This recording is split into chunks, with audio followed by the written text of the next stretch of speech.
pa rin po sa baha ang ilang kalsada sa Quezon City. Naramdaman na nga sa Sarangani General Santos at ilang karatig sa probinsya ang magnitude 6.8 In a single moment, everything can change. Are you prepared?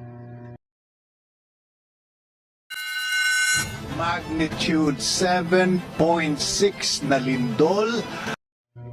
Pull over safe location away from traffic and hazard. Stay until shaking. Stop, shake for injuries. Damage.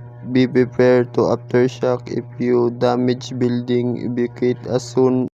Take in cover under study table or desk or stand doorway. Stay away from windows and anything that could pull on you.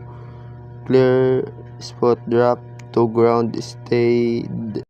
Identify items that might pull during shaking, such as television, shelves, mirror, and water resource. The items were straps, hooks, and latches. Have backup battery or wire to charge your cell phone and battery radio to inform safe. Include food, water, designed go 3 days supplies and stay at home kit 2 weeks of supplies. Drop and cover and hold under the building the building areas interior wall oil form windows and building home kit. Inspect the outside of your home for damage before entering. If safe to do, check the inside.